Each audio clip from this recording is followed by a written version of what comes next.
अस्सलाम वालेकुम नाजरीन, आप देख रहे हैं नया पाकिस्तान और मैं हूं शहजाद इकबाल। ऑपोजिशन की हुकूमत के खिलाफ तहरीक अदम एतमाद की कोशिशें हतमी मराइल में दाखिल होती नजर आ रही हैं और ऐसा लगता है कि काफ लीग और पाकिस्तान पीपल्स पार्टी ने अब गेंद नून लीग के कोर्ट में डाल दी है, जबकि हुकूमती इत्तेहादी भी अब वाज़े तौर पर दोनों कश्तियों में सवार नजर आ रहे हैं। ऑपोजिशन पिछले कुछ रोज से हुकूमत को चंद दिन का मेहमान करार दे रही है, जबकि हुकूमत ने अब ऑपोजिशन पर लोगों को खरीदो फरोख्त करने और छांगा मांगा की सियासत शुरू करने का इल्जाम लगा दिया है। वजीर दाखिला शेख रशीद ने आज प्रेस कॉन्फ्रेंस में इल्जाम लगाया कि ऑपोजिशन छांगा मांगा की सियासत कर रही है। लोगों को खरीदने के लिए बाजार गर्म किया जा रहा है, मगर बिकने वाले किसी को शक्ल दिखाने के काबिल नहीं रहेंगे और इमरान खान खरीदो फरोख्त की सियासत पर ड्रोन हमला करेंगे। ये तहरीक अदम एतमाद में अभी कोई ये ढीली डाली सी ऐसे ही डावाडोल किस्म की है। कोई कहता स्पीकर के खिलाफ, कोई कहता पंजाब के खिलाफ। जो खरीदो फरोख्त का बाजार सजा रहे हैं वो कान खोल के सुन लें कि इमरान खान तुरब का ताश खेलेगा। साल रह गया है, इलेक्शन की तैयारी करें। आपकी सारी ट्रेनिंग इस किस्म की है, अपने बंदों को छांगा मांगा लेके जाओ। सियासत में खरीदो फरोख्त का बाजार अगर शुरू हुआ तो झाड़ू फिर जाएगा और आपकी खरीदो फरोख्त के जुमा बाजार में इमरान खान सियासी ड्रोन हमला करेगा। शेख रशीद ने यह भी वाजे किया है कि इदारे न्यूट्रल हैं और हुकूमत के साथ खड़े हैं। आप जो लंदन में बैठे हुए लोगों का नाम ले लेके गालियां देते थे, आपने मिन्नत और समाजत का प्रोग्राम शुरू किया हुआ है। अदारों ने वाज़े तौर पे कहा वो न्यूट्रल हैं और अदारे जमहूरी हुकूमत के साथ हैं और जमहूरी हुकूमत के साथ खड़े हैं। कोई उंगली इनके लिए खड़े नहीं कर सकता जिन्होंने गालियां दी हैं। शेख रशीद कह रहे हैं कि नून लीग ने लोगों की खरीदो फरोख्त की जिम्मेदारी आसिफ अली जरदारी को दे दी है। अहम बात यह कि पिछले 2-3 रोज के दौरान आसिफ अली जरदारी ने मुख्तलिफ हुकूमती इत्तेहादियों से मुज़ाकरात के कई दौर किए, जिसमें ज़राए के मुताबिक पाकिस्तान पीपल्स पार्टी की तरह हुकूमती इत्तेहादी काफ लीग भी चाहती है कि तहरीक अदम एतमाद की कामयाबी के बाद असेंबलियों की मुद्दत पूरी करने दी जाए। ज़राए के मुताबिक काफ लीग ने ऑपोजिशन जमातों के सामने 2 मुतालबात रखे हैं। पहला मुतालबा यह है कि पंजाब में काफ लीग को वजीर आला की नशिस्त दी जाए और दूसरा मुतालबा यह है कि अदम एतमाद की सूरत में असेंबलियों की मुद्दत पूरी करने दी जाए। ज़राए के मुताबिक काफ लीग ने इन मुतालबात की मंजूरी की सूरत में न सिर्फ ऑपोजिशन को मरकज में हिमायत का यकीन दिलाया है, बल्कि पंजाब में भी अदम एतमाद की तहरीक की कामयाबी की जमानत दी है। एक तरफ ज़राए से ये खबरें सामने आ रही हैं कि काफ लीग ने ऑपोजिशन को हिमायत का यकीन दिलाया है, मगर दूसरी तरफ काफ लीग के रहनुमा मोनिस इलाही ने अपने ट्वीट में फिर हुकूमत को अपनी सपोर्ट जारी रखने की यकीन दहानी करवा दी है। मोनिस इलाही ने कल अपने ट्वीट में कहा कि स्पीकर कौमी असेंबली असद कैसर ने उन्हें फोन किया, जिसमें मैंने उन्हें बताया कि मुलाकातें और मुशावरत जारी है, लेकिन इसका यह मतलब नहीं कि कोई फैसला हो चुका है। हम अपनी कमिटमेंट की पाबंदी और इसका पास रखेंगे। एक तरफ मोनिस इलाही हुकूमत की हिमायत जारी रखने के बयान दे रहे हैं, तो दूसरी तरफ काफ लीग की जानिब से ऑपोजिशन की हिमायत की खबरें भी सामने आ रही हैं। और इन खबरों से मुतालिक आज जब ऑपोजिशन लीडर शहबाज शरीफ से सवाल हुआ कि सुना है आप 1 साल के लिए वजीर आजम बन रहे हैं, तो शहबाज शरीफ ने कहा कि किसने कहा है कि मैं 1 साल के लिए वजीर आजम बनूंगा। आप क्या समझते हैं कि पहली मईशत जो है वो डूबी हुई है और आप 1 साल के लिए आकर इस मईशत को कैसे जो है वो सहारा दे सकेंगे? दूसरी जानिब एतजाज हसन कहते हैं आपको किसने कहा कि मैं 1 साल के लिए आऊँगा और मैं आऊँगा? ये तो अल्लाह ताला को नाम लिया जा रहा है कि आपको जो नाम ले रहे हैं, न जाने कौन ले रहे हैं, जो भी ले रहे हैं, मैं उनको शुक्रगुजार हूँ। ये सब खुदा के हाथ में है, अगर सब अल्लाह के हाथ दे दिया जाए तो आप किस तरह? वो मेरी पार्टी के लीडर नवाज शरीफ हैं, कायद हैं पार्टी, वो मशावरत करके फैसला करेगी। जो वो हुक्म देंगे वो मैं करूँगा। शहबाज शरीफ कह रहे थे कि नून लीग नवाज शरीफ के फैसले की पाबंद है। नवाज शरीफ जो लाएमल बताएंगे नून लीग उस पर अमल करेगी। नून लीग ने फैसलों का इख्तियार नवाज शरीफ को दे दिया है। इन तमाम मामलों में बात करेंगे, जिसके लिए हमें ज्वाइन किया है PMLN के सीनियर रहनुमा राना सनाउल्लाह ने। राना साहब बहुत बहुत शुक्रिया वक्त देने के लिए। राना साहब, ऑपोजिशन दावा कर रही है कि तहरीक अदम एतमाद के लिए नंबर पूरे हो चुके हैं, हुकूमत आप गिरा देंगे, वजीर आजम इमरान खान को घर भेज देंगे, लेकिन ये दावे तो आप लोग कर रहे हैं, लेकिन ना तो जहांगीर खान तरीन ग्रुप की तरफ से कोई ऐलान आपके हक में आया है, ना MQM की तरफ से कोई ऐलान हक में आया है, बल्कि मोनिस इलाही ने तो कल भी ये ट्वीट किया है असद कैसर साहब से बात करने के बाद कि हम अपनी कमिटमेंट को पूरा करेंगे। तो फिर एतमाद की वजह क्या है जब अभी तक किसी ने आपके हक में ऐलान नहीं किया है? देखें, हमारा ये ख्याल है या ये स्ट्रेटजी है कि इस किस्म के ऐलानात की बजाय जो है वो काम किया जाए, और इस सिलसिले में हमारी जो है वो बड़े तसलसल के साथ जो है वो मुलाकातें हो रही हैं उन लोगों से जो अगला इलेक्शन पीटीआई के ना टिकट पे लड़ना चाहते हैं, ना वो पीटीआई के साथ सियासत करना चाहते हैं। वो इमरान खान की इंतकाम पे मबनी सियासत से बेजार हैं और वो उन पॉलिसी से बेजार हैं जिसकी वजह से अवाम का जीना ना सिर्फ मुश्किल बल्कि नामुमकिन हो चुका है। तो उन लोगों से जो है वो हमारी मुलाकातें हो रही हैं। वो लोग यकीन दहानी करवा रहे हैं कि वो इस मामले में जो है वो पीटीआई का साथ नहीं देंगे। तो उस लिहाज से हमारा ये कहना कि हमारे पास नंबर पूरा है वो दुरुस्त है, और उसका हमें पूरा यकीन भी है, और ये चीज़ें जो है वो हमारे साथ हैं।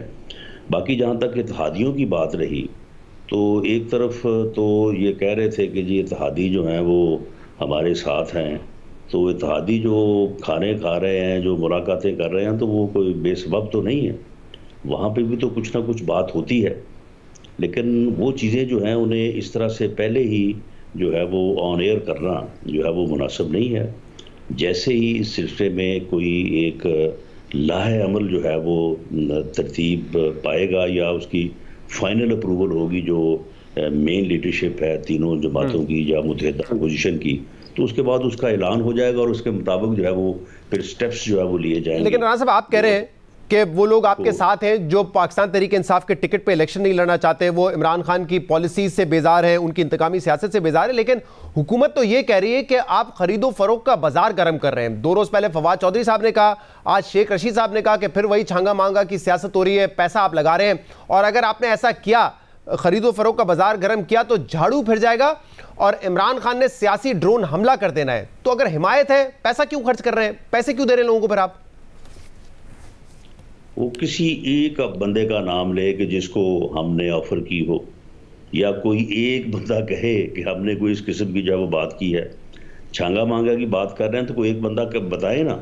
सारे लोग जो हैं वो अपने घरों में हैं, सारे लोग जो है वो अपने मामूलात जो है वो सरअंजाम दे रहे हैं।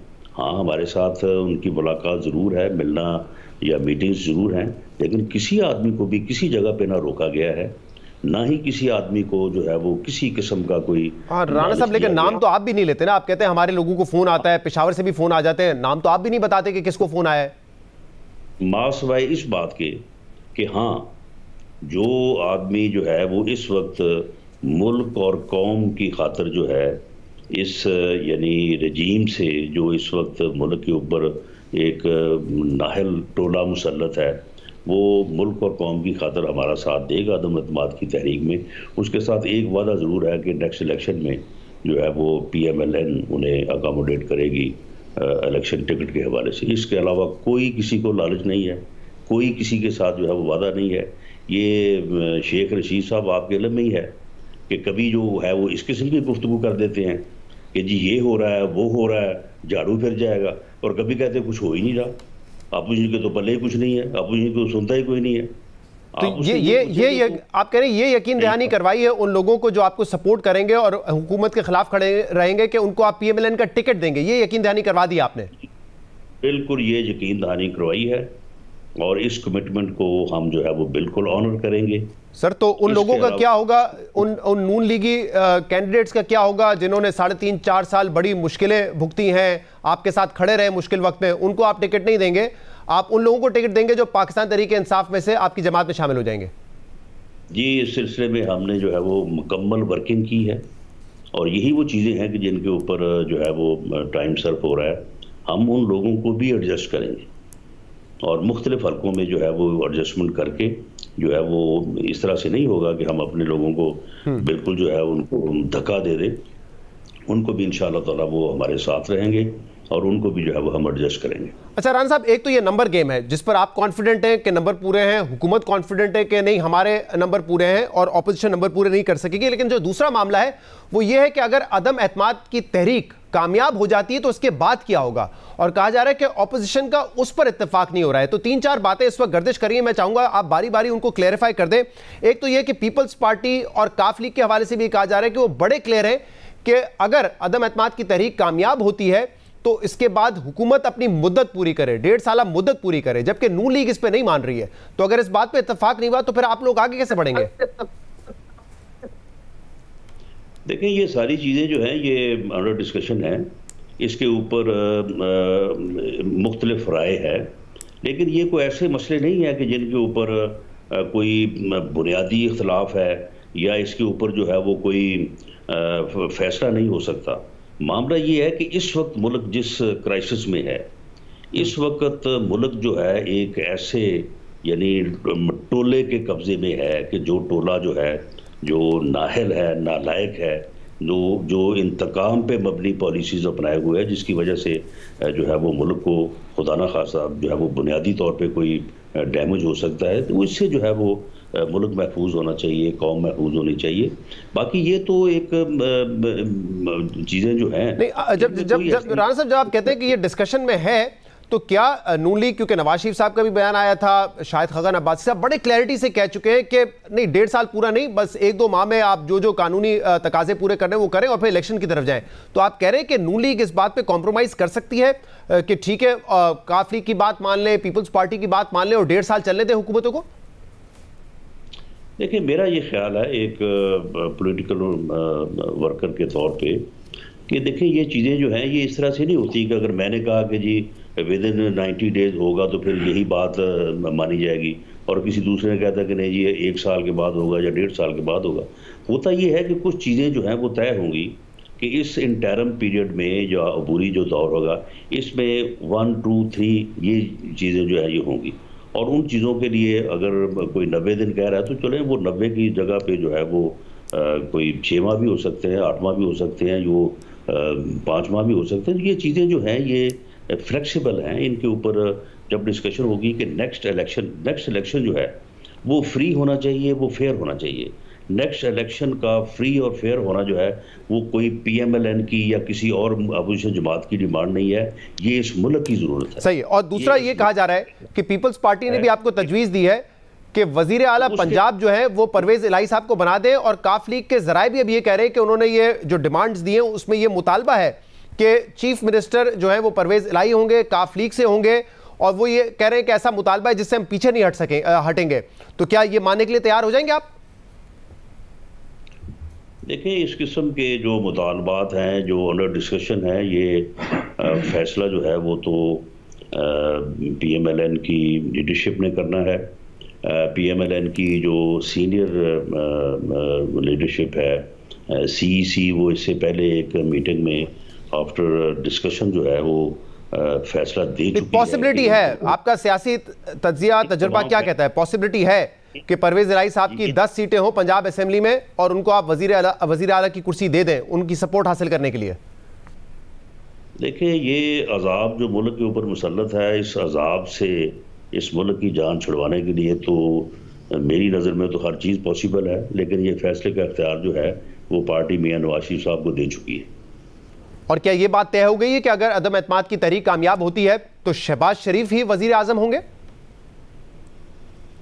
देखिए, मैंने ये कहा कि हो तो सकता है, लेकिन इन तमाम फैसलों का इख्तियार PMLN जो है वो मियां नवाज शरीफ साहब को दे चुकी है। वो इस बारे में जो आपने पहली बात की और जो आप ये बात भी कर रहे हैं, तो ये वो इस बात का जो है वो फैसला करेंगे। वैसे जो PMLN का एक अमूमी सोच, एक अमूमी जो एक बात है वो यही है कि हमें अदम एतमाद के बाद फ्री और फेयर इलेक्शन की तरफ जाना चाहिए। PMLN में इस किस्म का कोई इंटरेस्ट नहीं पाया जाता कि जी हमें सूबे में मिले, गवर्नमेंट मरकज़ में मिले, या कौन वज़ीर आला बने या कौन वज़ीर आज़म बने। हमारा फोकस ये है कि नेक्स्ट इलेक्शन जो है वो फ्री होना चाहिए, वो फेयर होना चाहिए, और उस इलेक्शन के बाद जो लेकिन आपका तो स्टेक नहीं है ना इस वक्त। आपकी ना सूबाई हुकूमत है ना वफाकी हुकूमत है। आप कहते हैं कि इलेक्शन हो जाएंगे, हमें उससे फ़ायदा होगा। पीपल्स पार्टी को कैसे फ़ायदा होगा फौरी इलेक्शन पे? उनके पास सिंध हुकूमत है। काफ लीग चाहेगी कि पंजाब में वफाक में उनको स्टेक मिले, वो मजीद 1.5 साल पूरा करें। तो आपके और उनके इंटरेस्ट जो है वो डिफरेंट है ना? नहीं, लेकिन शहजाद, अगर ये बात ऐसे ही है जिस तरह से आप फरमा रहे हैं, और मैं आपकी बात की तरदीद नहीं करता, तो आप मुझे बताएं कि ये जो इनकी बढ़कें थी इनके वज़रा की, ये किस तरह से मुंह बिगाड़ के कह रहे थे कि जी इत्तेहादी हमारे साथ हैं और ये सारा गलत है, ये वो भी गलत है, ये ऐसे हो नहीं सकता। तो फिर अगर ऐसे हो नहीं सकता तो फिर इस किस्म की गुफ्तगू का तो फिर मौका आना ही नहीं चाहिए था।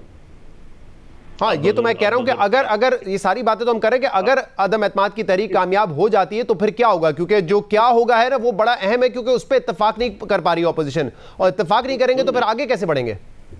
नहीं, सुन लेना, अगर आगे नहीं बढ़ती बात तो फिर इस वजह से नहीं बढ़ेगी कि उसके ऊपर मियां नवाज शरीफ साहब इत्तेफाक नहीं करेंगे या PML इत्तेफाक नहीं करेगी, तो फिर हमारी बातें जो है वो सारी फिर सच साबित हुई ना।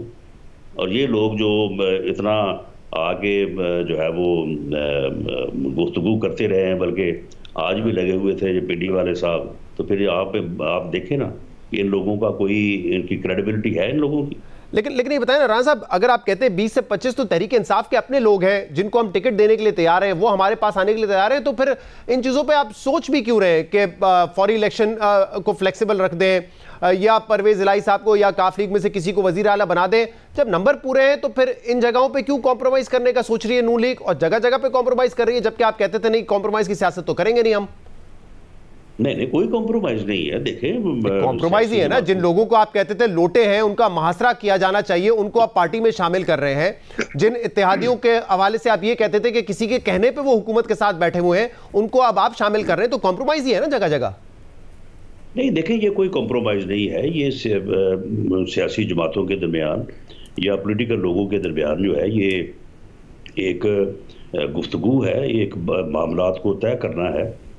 अब देखें, जो लोग जिनको भी उनके हल्के के लोगों ने इस वक्त, आप वो डिफेक्टो और डिजोरो की बहस को छोड़ें, जिन लोगों को के पास मैंडेट है, अगर वो इस वक्त इस बात का एहसास कर रहे हैं कि ये गलत हो रहा है और वो अपनी ज़मीर की आवाज़ के ऊपर जो है वो खड़े होने को तैयार हैं, तो फिर हम क्यों ना उनकी बात को जो है वो सुने और उनके साथ पॉलिटिकल एडजस्टमेंट क्यों ना करें?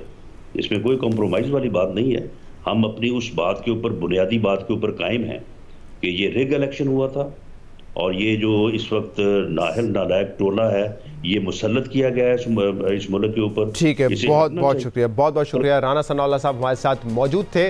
आप प्रोग्राम एक ब्रेक शामिल करेंगे, इसके बाद मजीद बात करेंगे, हमारे साथ रहिए। Welcome back. रूस के यूक्रेन पर हमले के बाद अमेरिका ने रूस को संगीन नताइज की धमकी दे दी है, जबकि सर्द जंग के खात्मे के बाद पहली बार मगरिब और रूस जंग के दहाने पे खड़े नजर आ रहे हैं और सवाल उठ रहे हैं कि क्या रूस और यूक्रेन की जंग पूरे यूरोप को अपनी लपेट में ले सकती है, और अगर इस जंग का फौरी खात्मा ना हुआ तो इसका पाकिस्तान समेत दीगर तरक्की याफ्ता ममालिक पर क्या असर पड़ेगा, जिनका तेल और अजनास समेत दीगर इंपोर्ट्स पर बेतहाशा इन्हिसार है।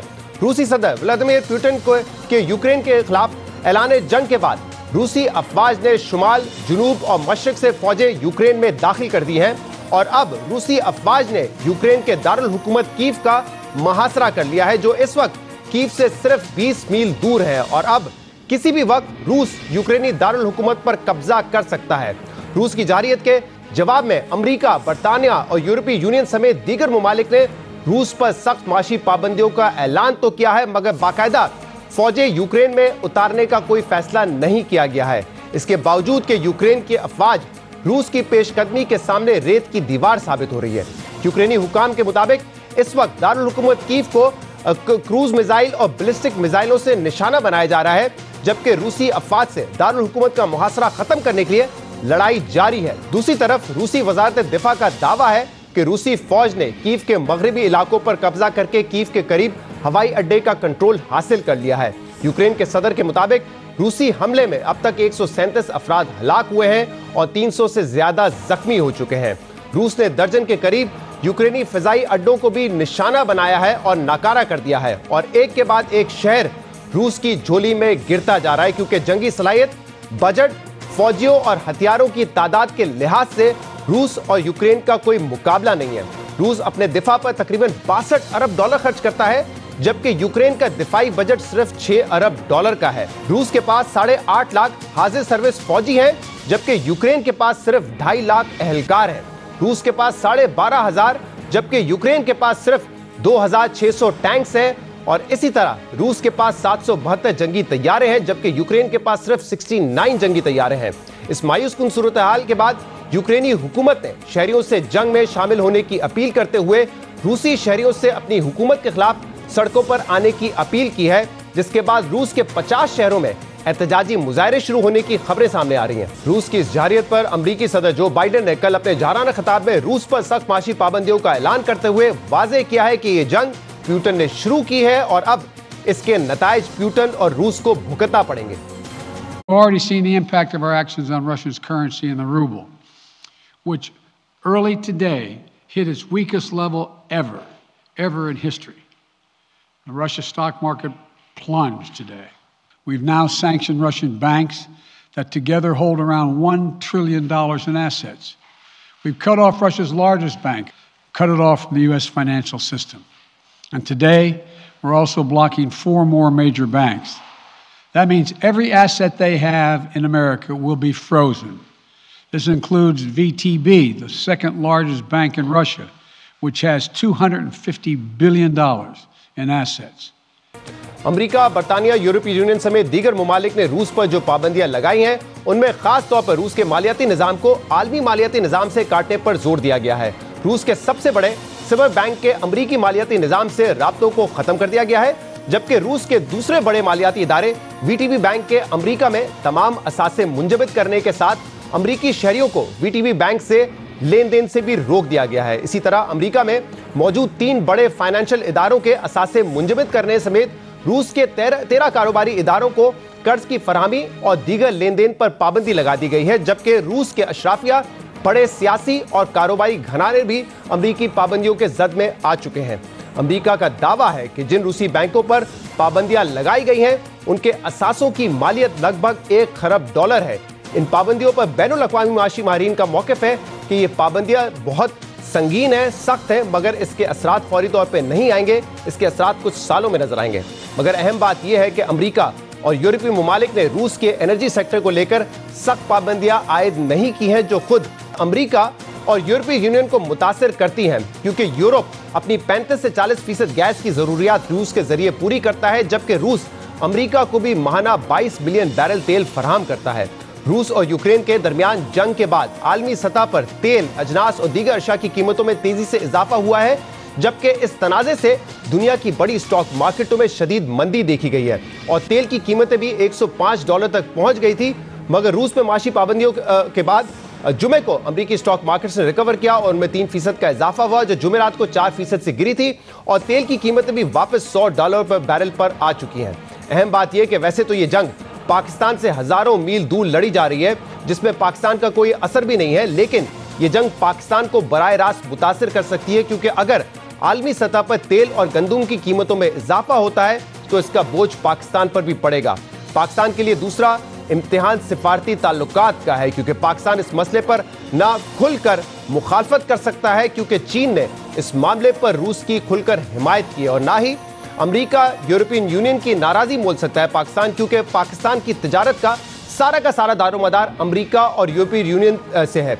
पाकिस्तान की रूस से एक्सपोर्ट सिर्फ $17 करोड़ की है, जबकि पाकिस्तान यूरोपीय यूनियन को तकरीबन $9 अरब सालाना एक्सपोर्ट करता है, और इसी तरह पाकिस्तान अमेरिका को भी तकरीबन $7.5 अरब की एक्सपोर्ट्स करता है। इसीलिए इस मामले पर पाकिस्तान का रद्द अमल बहुत नपा तुला है। वजीर आज़म इमरान खान ने अपने दौरे रूस में इस तनाज़े पर अफसोस का इजहार करते हुए कहा है कि पाकिस्तान जंग को किसी मसले का हल नहीं समझता। वजीर आज़म के इस दौरे को बहुत अहम करार दिया जा रहा था, मगर अब सवाल यह है कि पाकिस्तान को इस दौरे से क्या माली और तजारती फायदा हो सकता है, जब पूरी दुनिया रूस पर माशी पाबंदियां लगा चुकी है, और क्या पाकिस्तान इस दौरे के नतीजे में अमेरिका से सिफारती सतह पर कोई लेवरेज हासिल कर सकेगा या नहीं। वजीर ख़ारिजा शाह महमूद कुरैशी ने इस दौरे के बाद आज प्रेस कॉन्फ्रेंस में बताया है कि पाकिस्तान नहीं चाहता कि वो ममालिक के किसी जंग में उलझे, और पाकिस्तान ने फैसला किया है कि हम किसी कैंप का हिस्सा नहीं बनेंगे।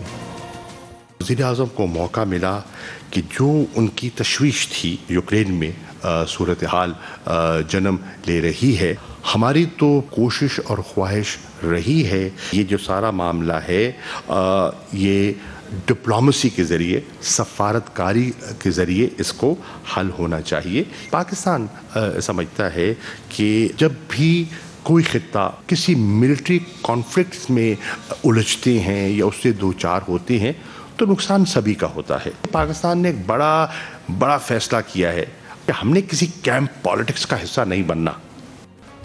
वजीर ख़ारजा शाह महमूद कुरैशी ने रूस और यूक्रेन जंग पर पाकिस्तान के मौक़िफ़ को वाज़ेह किया है।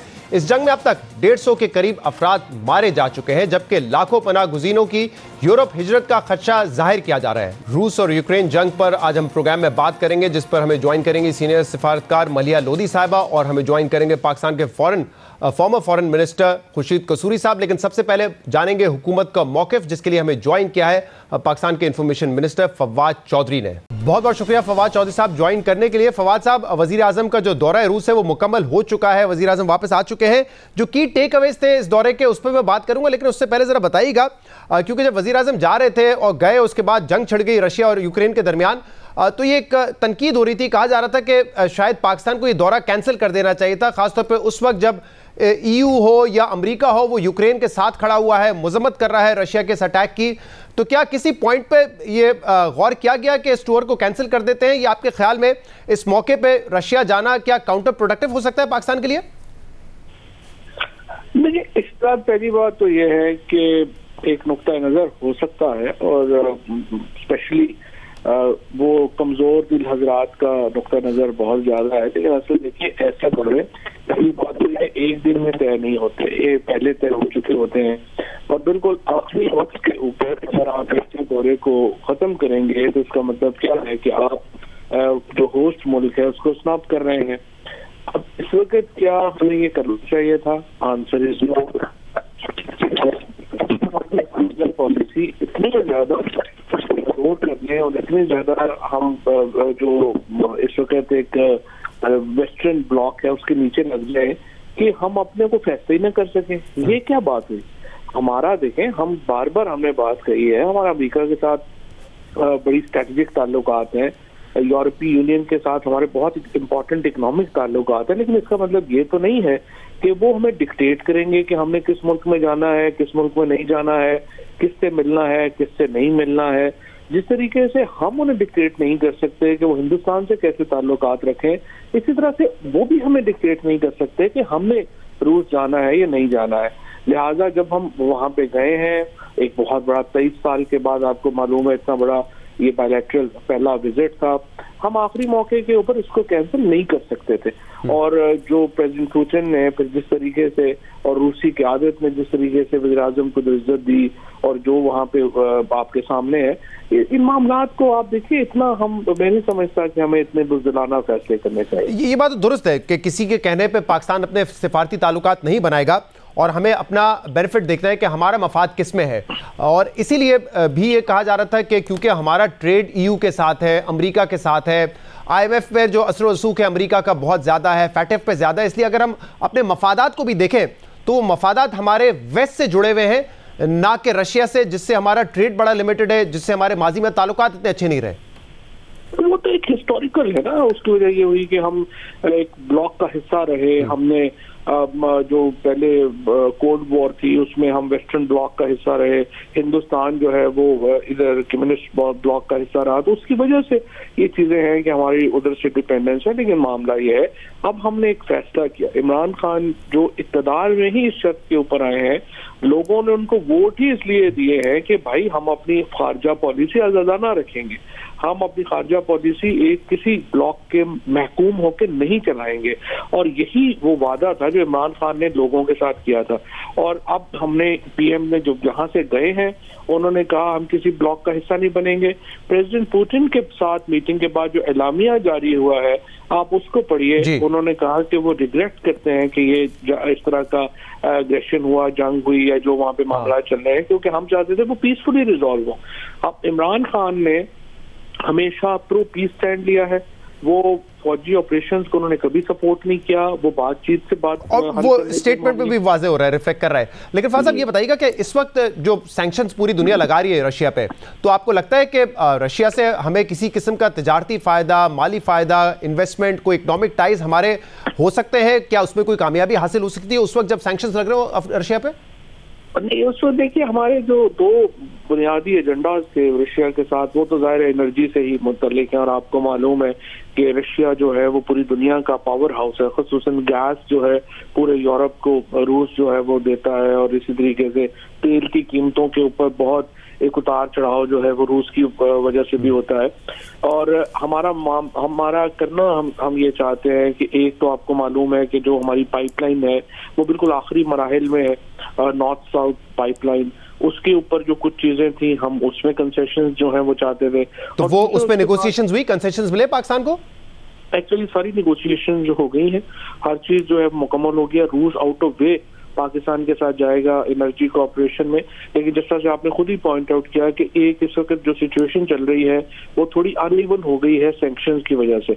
इसको हमारा अपना मानना ये है, जो कल हमारी डिस्कशन भी हुई थी, कि देखिए रूस जो है ना वो सीरिया या ईरान नहीं है। अगर आप रूस को सैंक्शन करेंगे तो यूरोप को फिर बहुत कीमत उसकी अदा करनी पड़ेगी। सो हमें लगता नहीं है कि इस तरीके से रूस के साथ बिल्कुल ही आप कहिए कि वो मुकम्मल बाइकआउट हो जाएगा। अगर सैंक्शंस जो हैं वो ये भी देखते हैं कि आगे किस तरह चलती है, हफ्ता 10 दिन, हमें उम्मीद है कि ये रास्ते खुलेंगे। और रास्ते खुलते हैं तो हमारा जो गैस के इश्यूज है उनके ऊपर हमें काफी इसमें रिलीफ मिलेगा। क्योंकि जाहिर है सैंक्शंस के बावजूद EU हो, अमेरिका हो, और उसने अपने एनर्जी टाइज जो है वो रशिया से नहीं खत्म किए। फाज़ साहब जरा मकामी सियासत के हवाले से बात करते हैं। ऑपोजिशन का दावा है कि फाइनल फेज में हमने दाखिल कर दिया है वोट ऑफ नो कॉन्फिडेंस को, और इत्तेहादी हमारे साथ है, PTI के कुछ लोग हमारे साथ हैं। अब मोहन सलाई साहब ने कल भी असद कैसर साहब से बात करने के बाद ट्वीट किया है कि हम अपनी कमिटमेंट पे पूरा उतरेंगे। लेकिन जराए से फिर ये खबर भी सामने आ रही है कि परवेज लाई साहब ने, काफ लीग ने कहा है कि हमें CMशिप चाहिए पंजाब की, और हम चाहते हैं कि असेंबली अपनी मुद्दत पूरी करें। ये मुतालबात आप मान लेंगे तो वफाक में भी आपको सपोर्ट करेंगे, पंजाब में भी सपोर्ट करेंगे। आपको क्या लग रहा है कि क्या दो कश्तियों में सवार है काफ लीग इस वक्त, या वाज़े तौर पे आपके साथ है? पहली बात तो ये शहजाद कि मैं मतलब not as an information minister, लेकिन थोड़ा जो सियासत के तालिब इल्म की हैसियत से काफी बेतुका सा मुझे लगती है बात। अगर नून लीग जो है, मतलब अगर उन्होंने काफ लीग को चीफ मिनिस्ट्री देनी है, पीपल्स पार्टी को उन्होंने प्राइम मिनिस्ट्री देनी है, तो नून लीग जो है वो खुद क्या पकौड़े बेचेगी? इसी तरीके ये कंसर्न है उनकी जमात में, आप ठीक कह रहे हैं। अगर पीपल्स पार्टी ने जो है वो नून लीग को सब कुछ देना है तो पीपल्स पार्टी क्या पतंग उड़ाएगी? प्रॉब्लम इनका ये है कि देखिए इन तीनों जो ये सारी हमारी ओपोनेंट सियासी जमातें हैं, इनकी कोई पॉलिटिकल वो ना कोई सोच है, ना इनका कोई नजरिया है, ना ही उनकी कोई सियासत है। सिर्फ इस बात के ऊपर इकट्ठा होना कि अगर हम इमरान खान को नहीं हटाते तो हमारे केसेस जो हैं उनमें तेजी आ जाएगी। इसके अलावा तो उनमें जाहिर है कोई और कोई भी कुछ भी कॉमन नहीं है ना। इमरान खान तो अगर आपकी बात दुरुस्त मान ली जाए तो ये भी तो एजेंडा हो सकता है ना कि ठीक है हुकूमत को इस वजह से ही गिरा देते हैं और उसके लिए इकट्ठा हो रहे हो, बाद में बेशक ना मिले, सिंध हुकूमत कंटिन्यू करे पीपल्स पार्टी की, और पंजाब में भी कुछ दे दें काफ लीग को, शहबाज शरीफ वजीर आजम बन जाए, तो सबको कुछ ना कुछ मिल जाए, लेकिन जो मेन हदफ है आपको गिराने का वो पूरा हो जाए। उसके लिए शायद मकसद वही हो जिसके आप जिक्र कर रहे हो। तो फिर चोंचों का मुरब्बा ही होगा ना, फिर क्या होगा? मतलब मुझे बताइए कि ऐसी हुकूमत का पाकिस्तान मुल्क का क्या है, उसका हशर नशर हो जाएगा। इसका जो एक पॉलिटिकल हमारा जो इतनी अनसर्टेनिटी होगी, और ये तो फिर हुकूमत खड़ी ही नहीं हो सकेगी। इसीलिए जो सारे MNA जिनके साथ इन्होंने राब्ता भी किया, हमारे भी बहुत सारे MNA के साथ राब्ता किया, इत्तेहादियों के साथ भी राब्ता किया, उनकी तरफ से इनको मुस्बत जवाब नहीं मिला। वो इसलिए नहीं मिला कि लोग समझते हैं कि निज़ाम को हटाना जो है वो किसी तौर के ऊपर भी इस वक्त मसाइल का जवाब नहीं है। आपने खरीदो फरोख्त की भी बात की थी, आज शेख साहब ने भी बात की है, वो लोग मंजर आम पर आएंगे, बताएंगे कि कौन लोग हैं, आप लेकर आएंगे उनको सामने? हम बिल्कुल मुनासिब वक्त के ऊपर लेके आएंगे।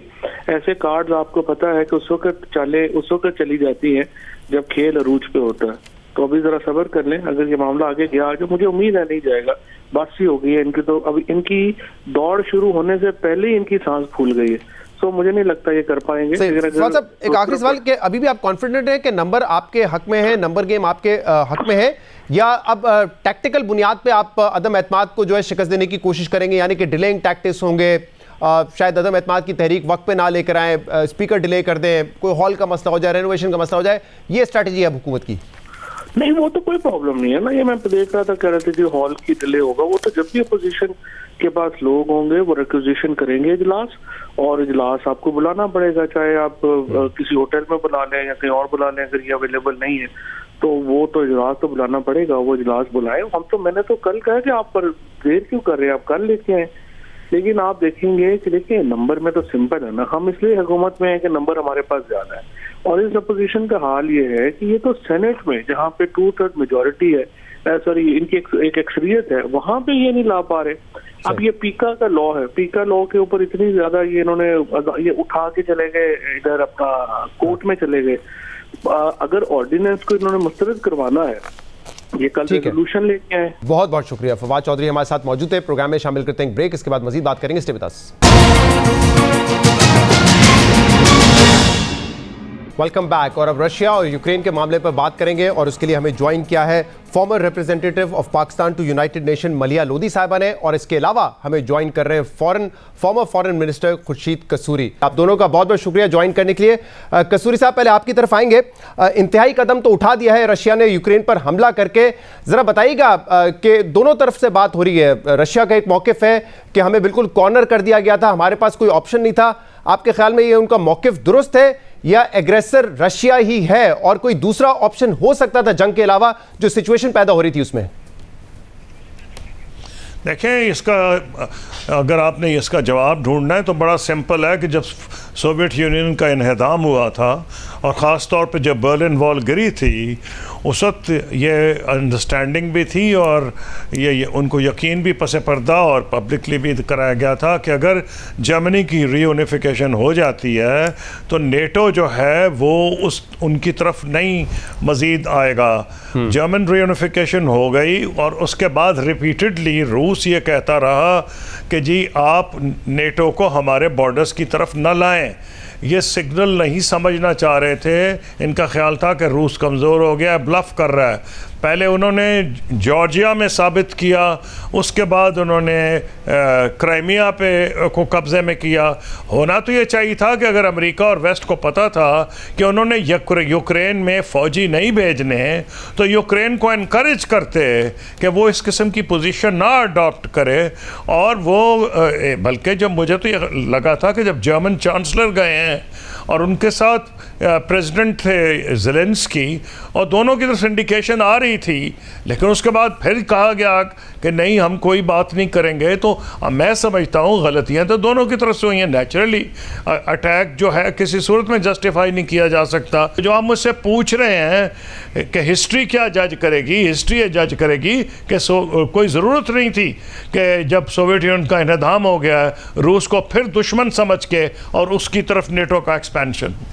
मलिया साहब, आपका क्या इस पर ओपिनियन है? अटैक को तो यकीनन जस्टिफाई नहीं किया जा सकता, लेकिन आपको लगता है कि यूएस और ईयू ने प्रोवोक किया है रशिया को इस अटैक पर? और दूसरा साथ में इस बात का भी जवाब दे दीजिएगा कि अब तक तो यूरोपियन यूनियन हो या अमेरिका हो, उन्होंने सैंक्शंस लगाए, सैंक्शंस को मजीद सख्त किया है, लेकिन आपको लगता है कि जिस खदशे का इजहार किया जा रहा था कि ये जंग पूरे यूरोप में फैल सकती है, इस बात का अभी भी खदशा है, या मामला सिर्फ सैंक्शंस तक ही रहेगा आपके ख्याल में? देखिए, ये जो बहरान है, ये आप ये कह सकते हैं कि 2014 से लेके अब तक 8 साल से एक तरह से एक लोकल जंग तो हो रही थी यूक्रेन के एक हिस्से में जहां रशियन स्पीकर्स हैं जी। और उस हवाले से ये सही है कि रूस ने बार बार कहा कि जी नेटो को आप हमारे बॉर्डर तक मत लेके आएँ, इसलिए कि इससे हमें सिक्योरिटी थ्रेट होगा। लेकिन जो मुज़ाकरात हुए जनवरी में अमेरिका और रूस के दरमियान, उसका कोई नतीजा नहीं निकला, बल्कि जो डिमांड्स थे, सिक्योरिटी डिमांड्स रूस के, वो सारे रिजेक्ट कर दिए अमेरिका ने। तो बैकग्राउंड तो इस क्राइसिस की जो है वो काफ़ी तवील है, ये एकदम से तो नहीं हुआ। लेकिन ये भी ज़रूरी है तस्लीम करना कि रूस ने इंटरनेशनल लॉ को वायलेट किया है, बिकॉज अगर आप एक और मुल्क के बॉर्डर को क्रॉस कर जाते हैं तो वो तो वायलेशन होती है। अब ये देखना ये है कि अब क्या होगा, जिसका सवाल आपने किया है कि क्या एक वाइडर कॉन्फ्लिक्ट हो सकती है यूरोप में कि नहीं। देखें, यूरोप तो बहुत डिस्टेबलाइज हो गया, इसमें तो कोई शुबा नहीं है, लेकिन ये आज यूक्रेन के सदर ने जो कहा है कि हम अकेले लड़ रहे हैं, उससे तो यही बात सामने आई है कि अमेरिका और नेटो जाहिर है बूट्स ऑन द ग्राउंड तो नहीं रखेंगे और ना ही रख सकते हैं। तो इस हवाले से तो जाहिर है उनके हाथ में सिर्फ इकोनॉमिक सैंक्शंस हैं जो बहुत टफ हैं और उन्होंने इम्पोज कर दिए हैं। लेकिन लगता ये कि सदर पुतिन काफ़ी अरसे से ये प्लान कर रहे थे, इसलिए कि उन्होंने अपनी मईशत को ऑलमोस्ट सैंक्शन प्रूफ कर दिया है और उनके पास लेवरेज भी है। और लेवरेज उनकी यही है कि आपको मालूम है कि यूरोप बहुत हद तक रूसी तेल और नेचुरल गैस पे डिपेंडेंट है जी। तो मैं समझती हूँ कि इसके असरात जो हैं वो सिर्फ यूरोप तक महदूद नहीं रहेंगे। ये और बात है कि वाइडर जंग शायद उस तरह से ना हो जिसका खदशा जाहिर किया जा रहा था, लेकिन जो इकोनॉमिक वॉरफेयर कर रहा है अमेरिका, उसका भी जो नतीजा होगा, तेल की कीमत आपको पता है $100 से पर बैरल से ज़्यादा हो गई है अब, तो इसके जो असरात हैं वो ग्लोबल इकोनॉमी में पड़ेंगे। फाइनेंशियल मार्केट्स जो हैं वो टर्मोइल में है। वीट जो कि पाकिस्तान भी वीट लेता है यूक्रेन से, उसके भी हमें नहीं पता कि जी उसकी उस पर भी अनसर्टनिटी है। सो आई थिंक ओवरऑल ये बहुत ही कॉम्प्लेक्स सिचुएशन है, बहुत ही कॉम्प्लिकेटेड सिचुएशन है। सही कसूर साहब, अभी हम देख रहे हैं कि जो रशियन फोर्सेस हैं उन्होंने मुहासरा कर लिया कीव का और किसी वक्त भी वो अटैक करके कब्जा कर सकते हैं। एंड ऑब्जेक्टिव आपको क्या नजर आ रहा है यहाँ पर रशिया का? मुस्तकिल बुनियाद पर यूक्रेन में रहने के लिए आएंगे, अपना रिजीम चाहेंगे कि वहां पर आ जाए, क्या नजर आ रहा है आपको आगे? देखिए, एक तो उन्होंने ऐलान किया था कि जी वो कब्ज़ा नहीं करेंगे।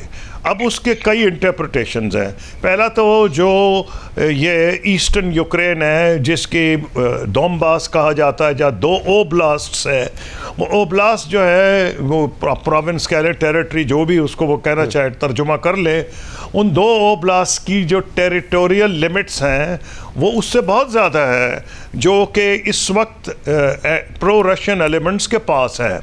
तो अगर रूस वो सारे एरिया पे जाता है तो वैसे ही मेरा ख्याल है 35 to 40% जो यूक्रेन की टेरिटरी है वो उनके कब्ज़े में आ जाएगी।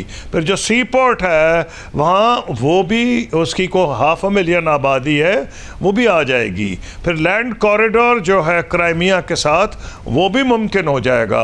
लेकिन इस वक्त ये भी मुमकिनात में है कि वो हमेशा से ये कंप्लेंट करते रहे रूसी कि जी हाँ, एक जो वो कलर रेवोल्यूशन या जो भी उसका नाम दिया गया था, करवाया गया था, वो जो नाटजी प्रो नाटजी एलिमेंट्स हैं ये उनकी औलाद हैं कि जब स्टालिन के वक्त में हिटलर की फ़ौजें आई थी तो उन्होंने हिटलर की सपोर्ट किया था। तो वो लोग जो हैं यूक्रेन में, वो उस किस्म के लोग अभी भी यूक्रेनियन आर्म्ड फोर्सेस में हैं और वो उन्होंने कहा है कि हम उनको सज़ा देंगे। ये प्रेसिडेंट पुतिन कह रहे हैं। वो सज़ा तो तभी देंगे ना कि इस पोजीशन में आए कि उन्हें सज़ा दे सकें। और वो जो उन्होंने कहा यह है कि हमारी जो आबादी है रशियन स्पीकिंग, उनके ऊपर एट्रॉसिटीज़ कमिट की गई हैं। इस वक्त नज़र ये आ रहा है कि शायद ये भी मुमकिनात में हो कि वहाँ जो रजीम चेंज है, यानी कि कब्ज़ा तो ना करें लेकिन वहाँ की रजीम चेंज कर दें, एक प्रो रशियन रजीम जैसे कि पहले मौजूद थी। मलिया साहब, ऑब्वियसली कल वज़ीर आज़म इमरान खान का दौरा भी हुआ, दौरा मुकम्मल करके वो वापस आ गए हैं। अब ऑब्वियसली वी ऑल नो के जो टाइमिंग है वो आइडियल नहीं थी, लेकिन कुछ ये जो तज्जिया इस पर हो रहा है कि हमें चाहिए था कि एक्सक्यूज़ कर देते, जो खित्ते की सूरत हाल है उसको बताते हुए ये दौरा ना करते। आपके ख्याल में क्या डिप्लोमेटिकली ये पॉसिबल था, या अब दौरा कंप्लीट हो चुका है? जिस तरीके का स्टेटमेंट पाकिस्तान ने दिया है, पाकिस्तान ने कहा है कि अफसोस है इस जंग पे जो रशिया और यूक्रेन के दरमियान हुई है, वो दुरुस्त है और दौरा कंटिन्यू करना चाहिए था पाकिस्तान को। मैं समझती हूँ कि वज़ीर आज़म के पास कोई ऑप्शन नहीं था बट टू कंटिन्यू विजिट को वो जारी रखें, और इसमें मैं समझती हूँ कोई हर्ज भी नहीं था, इसलिए कि विजिट का सारा फोकस जो था वो बाहमी था, बायलैटरल था। और फिर जो मैसेजिंग वहाँ से आई, उन्होंने एक मीडिया इवेंट था वो कैंसिल किया, मैं समझती हूँ कि दुरुस्त किया, इसलिए कि उसमें हर किस्म के सवाल हो सकते थे जिसमें कि मसले मसाइल हो जाते पाकिस्तान के लिए। और फिर ये कि जो मैसेजिंग हुई है, जो स्टेटमेंट इशू हुआ जिसका आपने भी तस्करा किया, मेरा ख्याल है उसमें बिल्कुल करेक्ट किस्म की चीज़ों पे एम्फसाइज किया गया। एक तो ये कि बायलैटरल रिलेशनशिप कहाँ है इस वक्त और इस विज़िट का पर्पस क्या था, और साथ साथ ये भी कि उन्होंने यही कहा कि जी मसले मसाइल को डायलॉग के ज़रिए और डिप्लोमेसी के ज़रिए हल करने चाहिए और जंग या कॉन्फ्लिक्ट किसी के इंटरेस्ट में नहीं है। उनका ये सदर पुतिन को कहना और फिर ये स्टेटमेंट पे रिफ्लेक्ट होना, मैं समझती हूँ कि बहुत हद तक उन लोगों के लिए जो कि क्रिटिसाइज कर रहे थे, इट डिस्पेल्ड द इम्प्रेशन कि पाकिस्तान ने किसी तरह से ये रशियन एक्शन को इंडोर्स किया है। इसलिए कि ये खदशा तो था कि कहीं रूस की तरफ से नहीं कोई ऐसी चीज़ हो जिससे कि लगे कि पाकिस्तान हिमायत कर रहा है जो रूस ने एक्शन लिया। जाहिर है पाकिस्तान तो इसकी हिमायत नहीं करता है, लेकिन यहाँ मैं ये भी कहती चलूँ कि इस वक्त यूक्रेन में बहुत ही अफसोसनाक सिचुएशन जो बनी हुई है वो ये भी है कि वहाँ पर जिस तरह पाकिस्तान ने कहा है कि जी सफारती अमल होना चाहिए, इस वक्त सफारती अमल, सफारती कोशिशों का दरवाज़ा बिल्कुल बंद हो चुका है और यूनाइटेड नेशंस जो है वो पैरालाइज्ड है। सो अब हमें बहुत ही अनसर्टनिटी नज़र आती है और मैं फिर से यही कहूँगी कि जी ग्लोबल इकोनॉमी पे जो असरात इसके होंगे वो यूरोप तक महदूद नहीं रहेंगे। और ये जो हमारा बायलैटरल दौरा था रशिया का, इसमें हम गेन क्या कर सकते हैं तिजारती तौर पे, मालियाती तौर पे, और क्या कोई ऐसी पोजीशन में भी आ सकता है पाकिस्तान के, क्योंकि अमेरिका से हमारे वो ताल्लुकात नहीं है, उतनी गर्मजोशी नहीं है, तो किसी किस्म का लेवरेज के तौर पर हम इस्तेमाल कर सकें जो ताल्लुकात हम बहाल करने जा रहे हैं रशिया के साथ या बेहतर करने जा रहे हैं उस पर? देखिए सबसे अहम चीज़ तो ये है कि इस दौरे से कसूरी साहब आपकी तरफ आता हूँ मैं जी। इस दौरे से तो ये साबित हो गया ना कि पाकिस्तान अपनी खारजा पॉलिसी को डाइवर्सिफाई कर रहा है। सारे एग्स एक या दो बास्केट में नहीं है और एक मल्टीपोलर दुनिया जो है उसमें पाकिस्तान मुख्तलिफ ऑप्शन की तरफ जा रहा है। तो ये तो एक मुस्बत कदम है। और फिर ये कि इस नतीजे में इस विज़िट के जो कमिटमेंट रूस की तरफ से आई है इस गैस पाइपलाइन के लिए जिसको पाकिस्तान स्ट्रीम कहते हैं, वो तो एक बड़ी कॉन्क्रीट रिजल्ट निकला है इस विज़िट से। और फिर ये भी कि जो बायलैटरली एक पॉजिटिव ट्रैजेक्टरी बनी हुई थी पिछले चंद सालों से, वो भी रीइंफोर्स हुई है, कंसोलिडेट हुई है। तो आई थिंक नेट आउटकम इस विज़िट का, इसकी मैसेजिंग वगैरह, मेरी नज़र में तो ये एक मुस्बत और पॉजिटिव रहा है। और कसूरी साहब आप कैसे देखते हैं, क्योंकि हमारा मेजॉरिटी जो ट्रेड है वो या अमेरिका के साथ है या ईयू के साथ है, हार्डली कोई ट्रेड है रशिया के साथ, तो इसको बढ़ाने की तरफ देखना चाहिए, इस विजिट से उसका कोई फ़ायदा होगा या हमें डिपेंड अभी भी ईयू और यूएस पे करना चाहिए, जहां पे हम ऑब्वियसली आईएमएफ से भी डिपेंडेंट होते हैं, फैटेफ के मामला भी उनके ही कंट्रोल में है, तो आप कैसे देखते हैं सारी सूरत हाल को? देखिए इसमें तो कोई दो शक ही नहीं है, हमारी मेजर एक्सपोर्ट्स यूनाइटेड स्टेट्स में है, फिर बरतानिया, यूरोपियन यूनियन और जीएसपी प्लस वगैरह, इसमें तो कोई दो राय नहीं। इसे हम किसी कैंप में तो जाना अफोर्ड ही नहीं कर सकते, हमें स्ट्रेटेजिक इंडिपेंडेंस अपनी कायम रखनी चाहिए और जहाँ तक फ़ायदे की बात है इसके पस मंज़र में जाने की ज़रूरत है। सोवियत यूनियन पाकिस्तान के ताल्लुकात बहुत ख़राब थे, रूस जो सक्सेसर स्टेट थी उसके साथ कोई अच्छे ताल्लुकात नहीं थे। एक कंसिस्टेंट एफर्ट हुई है। मैं फॉरेन मिनिस्टर जब था तो प्राइम मिनिस्टर फ्रेडकोव आए थे यहाँ, फिर प्रेसिडेंट मुशर्रफ वहाँ गए थे, उसके बाद प्राइम मिनिस्टर नवाज शरीफ गए हैं, फिर प्रेसिडेंट लगारी गए हैं, अब प्राइम मिनिस्टर इमरान खान गए हैं। तो ये सारी एफर्ट एक तसलसल में चल रही है जिसका मकसद ये था कि माजी की जो हमारी आपस के बहुत नेगेटिव ताल्लुकात थे, तकरीबन दुश्मनी थी जब सोवियत यूनियन ने अफ़गानिस्तान पे हमला किया, उसको किस्सा पारीना बनाया जाए और मामलात को एक दूसरी तरफ किया जाए। तो वो तो प्राइम मिनिस्टर की विज़िट उसका एक तसलसल है। अब ये जो कराची से कसूर तक पाइपलाइन आ रही है ये बहुत इम्पॉर्टेंट है पाकिस्तान के लिए, तो मैं ये समझता हूँ कि ये सही रुख है और ये एक अनफॉर्चुनेट टाइमिंग थी, लेकिन उसमें कोई हमारा कसूर नहीं था। ये पहले से डेट सेट हो गई थी और बिल्कुल पाकिस्तान ने क्लियर किया है messaging not only from Moscow but from Islamabad foreign office कि हम किसी सूरत में इसको अप्रूव नहीं करते। हम तो एक पीसफुल रेजोल्यूशन, डिप्लोमेटिक रेजोल्यूशन के हक में थे। बहुत बहुत शुक्रिया। आज के प्रोग्राम में इतना ही। शो से इजाजत दीजिए। अल्लाह हाफिज।